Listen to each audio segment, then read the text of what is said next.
मथुरा के राया इलाके के चौड़ी गांव में रहने वाले सिदारी खान ने 4 फरवरी 2025 को कई बार अपनी बेटी फिजा को फोन किया, जो आगरा में रहती थी, लेकिन उसका मोबाइल बंद आ रहा था।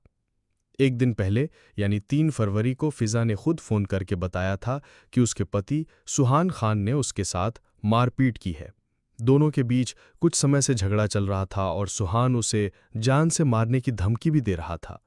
3 फरवरी को जब उसने फिजा को पीटा तो फिजा ने 112 पर कॉल किया था, जिसके बाद पुलिस वहां पहुंची थी। अगले दिन यानी 4 फरवरी को फिजा अपने पति के खिलाफ शिकायत करने आगरा के ताजगंज थाने की एकता चौकी गई थी। इसके बाद से उसका मोबाइल फोन लगातार बंद आ रहा था। सिदारी खान ने करीब 15 साल पहले अपनी बेटी यमुना उर्फ फिजा की शादी आगरा के पचगई खेड़ा में रहने वाले सुहान खान उर्फ सेठी से की थी। फिजा 2 बच्चों की मां थीं, एक बेटा और एक बेटी। जब फिजा का फोन नहीं मिला तो सिदारी ने अपने दामाद सेठी से पूछताछ की। सेठी ने बताया कि वो किसी काम से बाहर गया हुआ था। उसके पीछे फिजा बिना बताए दोनों बच्चों को घर पर छोड़कर चली गई थी। जब वो अगला दिन भी वापस नहीं आई तो उसे लगा कि शायद वो अपने मायके चली गई होगी। 2 दिन से फिजा का मोबाइल बंद होने की वजह से उसके मायके वाले बहुत घबरा गए थे। उन्हें अपने दामाद सेठी की बातों पर भी भरोसा नहीं हो रहा था। उन्हें लग रहा था कि जरूर कुछ गड़बड़ है। 5 फरवरी को जब सिदारी खान अपनी बेटी की ससुराल आगरा पहुंचे तो उन्हें पता चला कि सेठी घर बंद करके दोनों बच्चों को लेकर कहीं चला गया है। इसके बाद सिदारी ने सेठी के रिश्तेदारों और जान पहचान वालों के यहाँ फिजा को ढूंढा, लेकिन कहीं कोई सुराग नहीं मिला। थक हार कर सिदारी खान ने 8 फरवरी 2025 को आगरा के ताजगंज थाने में अपनी बेटी की गुमशुदगी की रिपोर्ट दर्ज कराई। उन्होंने अपने दामाद सुहान खान उर्फ सेठी पर दहेज के लिए फिजा को तंग करने और 4 फरवरी को उसे गायब करने का आरोप लगाया। उनका कहना था कि उनकी बेटी कई दिनों से लापता है और उन्हें शक है कि दामाद ने उसके साथ कुछ गलत किया है। पुलिस ने रिपोर्ट दर्ज होने के बाद जांच शुरू की और फिजा के मोबाइल की कॉल डिटेल्स निकलवाई। इसमें एक मोबाइल नंबर बार बार दिखा जिससे फिजा की ज्यादा बातचीत होती थी। जांच में पता चला कि ये नंबर ताजगंज के नुब्बरी इलाके के रहने वाले भीमसेन यादव का है। पुलिस ने तुरंत उसे हिरासत में लेकर पूछताछ की। भीमसेन ने कबूल किया कि उसका फिजा से प्रेम प्रसंग था, लेकिन उसके गायब होने के बारे में उसे कोई जानकारी नहीं है। पुलिस को उम्मीद थी कि भीमसेन से कोई बड़ा सुराग मिलेगा, लेकिन ऐसा नहीं हुआ। इसके बाद पुलिस का शक फिर से सुहान खान सेठी पर गहराने लगा। वैसे भी सिदारी खान शुरू से अपने दामाद को ही जिम्मेदार मान रहे थे। पुलिस अलग अलग एंगल से फिजा के गायब होने की जांच कर ही रही थी कि 8 अप्रैल 2025 को अचानक फिजा का मोबाइल फोन ऑन हो गया। ये पुलिस के लिए जैसे किस्मत का साथ मिल जाना था। पुलिस ने तुरंत मोबाइल की लोकेशन ट्रेस की और पता चला कि फोन इस समय उत्तर प्रदेश के संभल जिले में है। पुलिस ने बिना समय गंवाए संभल जाकर एक व्यक्ति को पकड़ लिया जिसके पास वो मोबाइल था। जब उससे पूछा गया कि फिजा कौन है तो उसने कहा कि वो किसी फिजा को नहीं जानता। फिर जब पूछा गया कि ये मोबाइल उसके पास कैसे आया तो उसने बताया कि वो नोएडा में काम करता है और वहीं एक आदमी ने उसे 300 रुपए में ये मोबाइल बेच दिया था। पुलिस को याद आया कि फिजा का पति सेठी भी नोएडा में काम करता है। उन्हें शक हुआ कि ये मोबाइल शायद सेठी ने बेचा होगा।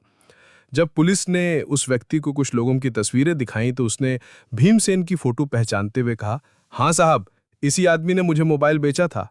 इसके बाद पुलिस ने फिर से भीमसेन को हिरासत में ले लिया, लेकिन इस बार भी भीमसेन झूठ बोलता रहा और कहता रहा कि मोबाइल सेठी ने बेचा था, वो और वो आदमी मिले हुए हैं।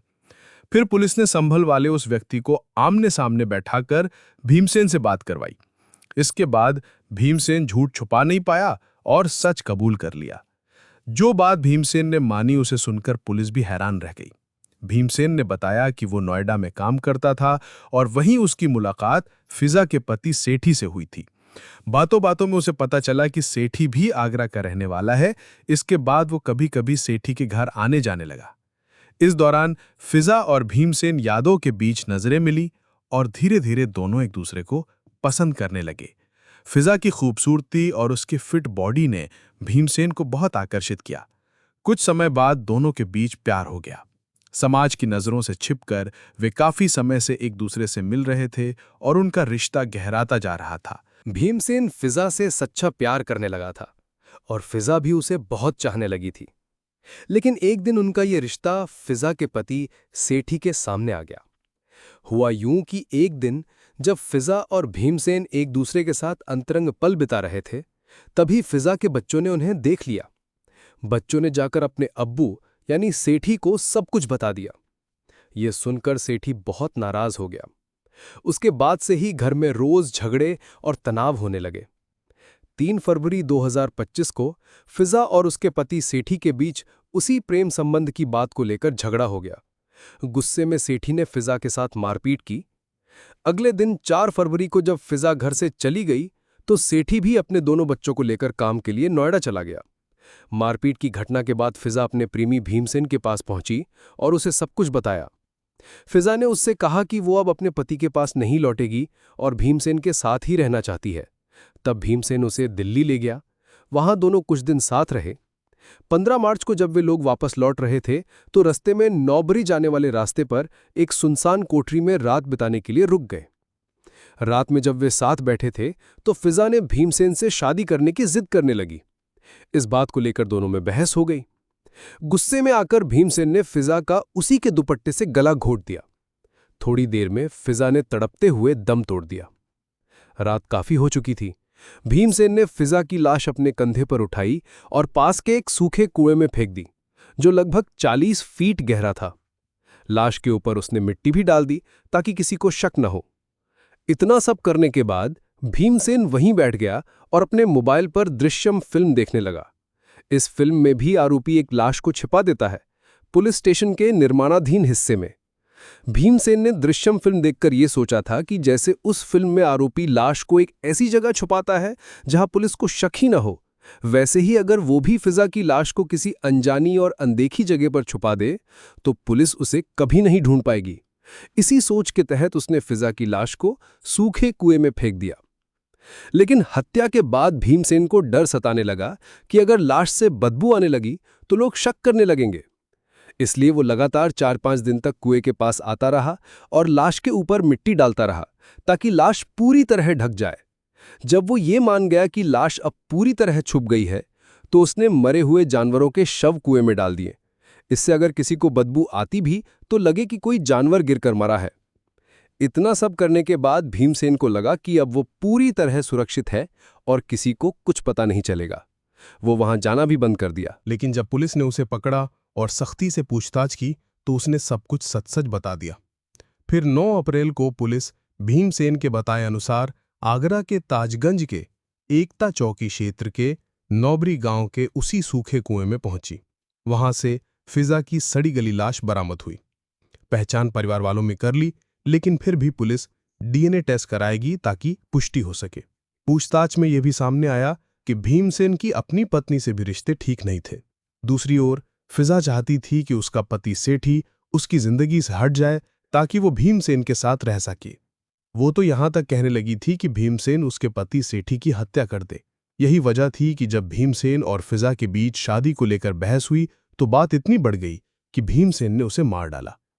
फिजा अक्सर भीमसेन से कहती थी, अपने प्यार के रास्ते का कांटा निकाल दो, यानी अपने पति सेठी को रास्ते से हटा दो। उसका कहना था कि अगर सेठी की हत्या हो जाए तो वे दोनों शादी कर सकेंगे और चैन से जिंदगी गुजार सकेंगे। भीमसेन फिजा से बहुत प्यार करता था, लेकिन वो किसी की हत्या कर शादी करना नहीं चाहता था, क्योंकि हकीकत ये थी कि दोनों पहले से शादीशुदा थे। फिजा के 2 बच्चे थे और भीमसेन के 3। वो नहीं चाहता था कि उसकी या फिर फिजा की जिंदगी और बिगड़े। उसने फिजा को समझाने की बहुत कोशिश की, लेकिन फिजा अपनी जिद पर अड़ी रही। आखिरकार फिजा की बातों और दबाव में आकर भीमसेन ने सेठी की हत्या की योजना बना ली। वो नोएडा पहुंचा, जहां सेठी काम करता था, और वहां कई बार मौका ढूंढा कि कैसे उसकी हत्या की जा सके, लेकिन हर बार किसी न किसी वजह से वो कामयाब नहीं हो पाया। आखिर में निराश होकर वो नोएडा से वापस आगरा लौट आया। एसीपी सुरक्षा सैयद अबीर अहमद ने बताया कि जब फिजा की कॉल डिटेल्स निकाली गईं तो उसमें ताजगंज के नौबरी इलाके में रहने वाले भीमसेन से उसकी लगातार बातचीत सामने आई, लेकिन पूछताछ में भीमसेन ने शुरू में फिजा को पहचानने से ही इनकार कर दिया। जांच आगे बढ़ी तो ये साफ हुआ कि फिजा और भीमसेन के बीच पिछले 1 साल से प्रेम संबंध थे। इसी वजह से फिजा के घर में अक्सर झगड़े होते रहता थे। फिजा के लापता होने के लगभग 2 महीने बाद जब अचानक उसका मोबाइल चालू हुआ तो उसकी लोकेशन उत्तर प्रदेश के संभल में मिली। इससे पहले उसका फोन लगातार बंद था।